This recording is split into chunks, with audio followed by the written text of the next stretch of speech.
Assalamualaikum warahmatullahi wabarakatuh. Halo semuanya, perkenalkan kami dari kelompok 16 Pertanian Inovatif. Pada kesempatan kali ini kami ingin buat video yang membahas tentang topik Golden Rice sebagai hasil rekayasa genetik yang menjadi solusi biofortifikasi untuk mengatasi defisiensi vitamin A. Sebelum itu izinkan kami untuk memperkenalkan diri terlebih dahulu. Nama saya Raditya Hendra Wicaksono dengan NIM C340125101. Perkenalkan, saya Salsabila Naura Wahyudi dengan NIM A3401251020. Saya Nur Marwati dengan NIM C50125167. Dan saya Fitra Nur Nafi Cahyono dengan NIM C54012511127.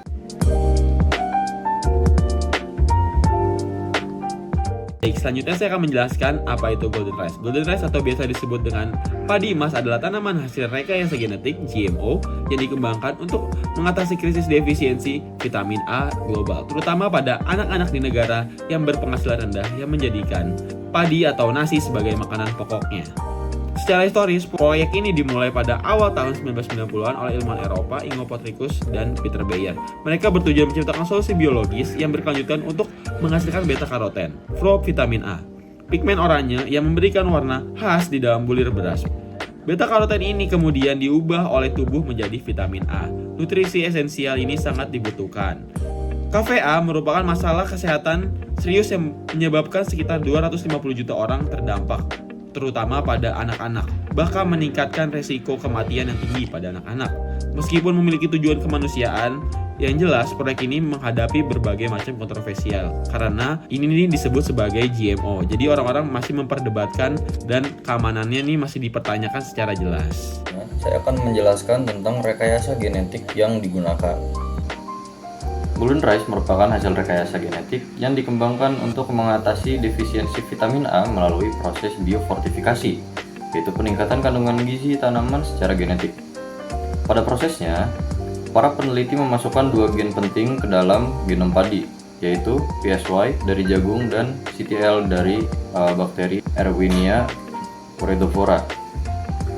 Kedua gen ini berfungsi mengaktifkan jalur biosintesis beta-karoten di bagian endosperma padi yang sebenarnya tidak bisa memproduksi zat tersebut secara alami.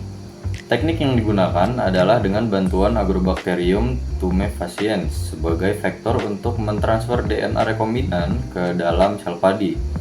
Hasilnya, beras yang semula berwarna putih berubah menjadi kuning keemasan karena mengandung beta-karoten, yaitu prekursor vitamin A.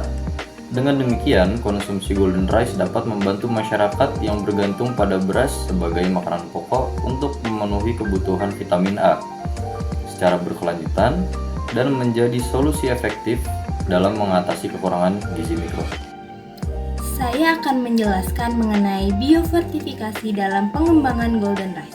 Biofortifikasi dapat dikatakan sebagai solusi yang berkelanjutan dalam pengembangan Golden Rice karena teknologi ini meningkatkan kandungan gizi tanaman padi secara alami tanpa mengubah pola tanam dan konsumsi masyarakat.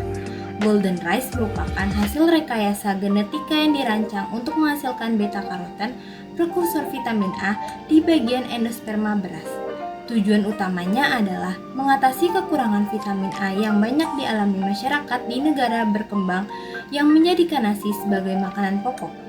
Dengan kemampuan menyediakan hingga sekitar 50% kebutuhan vitamin A harian seorang anak, Golden Rice menunjukkan bahwa pendekatan biofortifikasi mampu menjadi langkah yang efektif dan berkelanjutan untuk meningkatkan status gizi.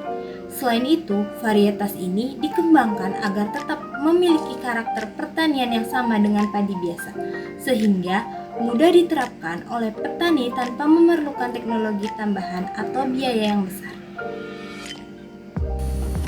Selanjutnya, saya akan menjelaskan masalah dan solusi dari penerapan Golden Rice.